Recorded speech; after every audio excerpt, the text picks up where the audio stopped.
अस्सलाम वालेकुम। अब आप कैसे हैं? जैसा आपने देखा होगा कि सी टेट का नोटिफिकेशन जो है वो जारी हो गया है। 27 अगस्त तक गालिबन फॉर्म भरने की लास्ट डेट है। तो हम उर्दू के ताल्लुक से आपको कुछ अहम बातें बताना चाह रहे हैं। और जैसे आपकी स्क्रीन पर नज़र आ रहा होगा, आपको उर्दू से मुतालिक जो सी टेट में 30 नंबर के सवालात रहते हैं, उसका नमूने के तौर पर, मॉडल के तौर पर कुछ सवालात बताएंगे और उनका जवाब भी बताने की कोशिश करेंगे।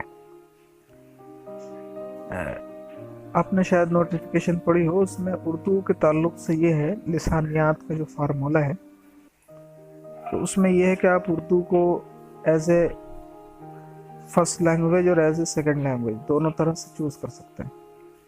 तो आप अगर उर्दू में अच्छे हैं तो आप Urdu as a first language choose करें, और सेकेंड लैंग्वेज जो भी आपको चूज़ करनी हो, वो हिंदी या इंग्लिश या और जो भी करनी हो वो करें। नहीं तो आप पहली लैंग्वेज कुछ और भी कर सकते हैं और उर्दू दूसरी लैंग्वेज भी रख सकते हैं।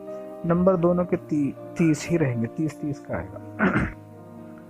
अब जैसा आपने पढ़ा होगा कि इसके सिलेबस में बताया गया है कि उर्दू यानी लैंग्वेज में जो भी लैंग्वेज आप सेलेक्ट करें, उसमें जो पैटर्न रहेगा वो ये कि 2 इक़्तिबास यानी 2 अध्याय कह लें या उर्दू में पैराग्राफ कह लें, वो दिए जाते हैं। वो पैराग्राफ पर कुछ सवालात, लगभग 10 से 13 सवालात बेस्ड होते हैं उन पैराग्राफ पर ही। एक नज़्म में होता है, एक नस्र में, यानी एक पोएट्री और प्रोज में होता है। तो सवालात लगभग 10 से 13 सवालात बेस्ड रहते हैं उसी अध्याय पर, उसी इक़्तिबास पर। वो इक़्तिबास पढ़ के आपको उन सवाल का जवाब देना होता है। मेरी जो अहम माहिर तालीमात से बात हुई, उनका कहना ये है कि जिन पर्चों में पैराग्राफ दिए गए होते हैं, तो उसका हल करने का तरीका ये होता है, पहले आप सवालात पढ़ लें और उसके बाद जो है वो पैराग्राफ पढ़ें। क्योंकि जब आपको सवालात पढ़ लेंगे तो पैराग्राफ पढ़ते हुए फ़ौरन आप जवाब पे पहुंच जाएंगे। और पैराग्राफ पढ़ेंगे और सवालात पढ़ेंगे तो फिर दोबारा आपको पैराग्राफ पढ़ना पड़ेगा। इसलिए सवालात पहले पढ़ लें और पैराग्राफ जो है वो बाद में पढ़ें। अब जैसे आप देख रहे हैं, ये पहला पैराग्राफ है, ये शुरू हुआ है। जैसे अब हम इतना लंबा नहीं पढ़ेंगे, वीडियो की लेंथ जो है वो लंबी हो जाती है। ये यहाँ तक पूरा पैराग्राफ लगभग 1.5 सफ़े, पौन आधे सफ़े से ज़्यादा का है ये पैराग्राफ। अब इस पे देखो, यहाँ लिख रहा है कि सवाल नंबर 91 से 99 तक इस पर हैं। ग़ालिबन 10 सवाल या 9 सवाल जो है वो इस पर बेस्ड है, 9 सवाल। अब देखें, ये पहला सवाल है कि मुल्क का बड़ा तबका गुर्बत और जहालत का शिकार रहा है। अभी इसका जवाब है, इसमें ये क्या है इतना, इसका जवाब है छूत छात की वजह से। तो इसमें एक जगह पर जवाब दिया है, इसमें जवाब मिल जाएगा।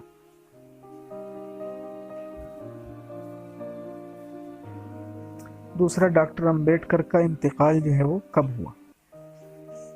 अब यहाँ पे लिख रहा है, देखो, भारत का अजीम रहनुमा 6 दिसंबर 1954 को इस दुनिया से चल बसा।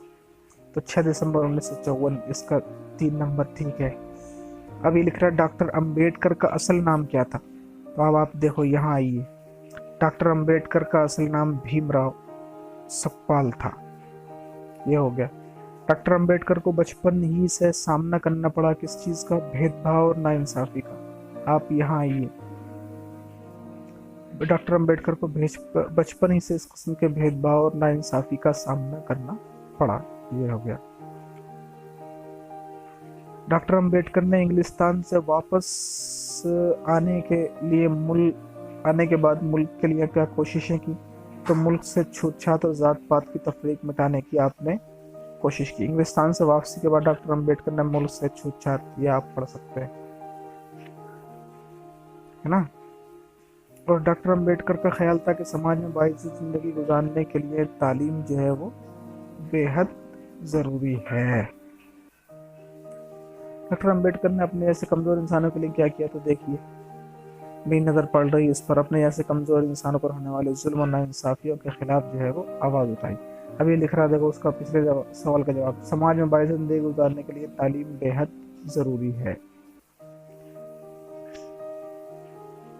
डॉक्टर अम्बेडकर मुल्क आज़ाद होने के बाद इसका दस्तूर बनाने की जिम्मेदारी किसे दी गई और डॉक्टर अम्बेडकर को क्या कहा जाता है? अब देखिए इसके जवाब यहाँ पे देखिए। जब मुल्क आज़ाद हुआ तो उसका दस्तूर बनाने की जिम्मेदारी डॉक्टर अम्बेडकर को सौंपी गई, इसीलिए उन्हें भारत के दस्तूर का मेमार कहा जाता है। ये दोनों बातें जो हैं वो दोनों जवाब यहाँ पर इसके मिल गए। 98 तक हो गए। अभी देखिए इसका आपको हम एक पैटर्न और दिखाते हैं।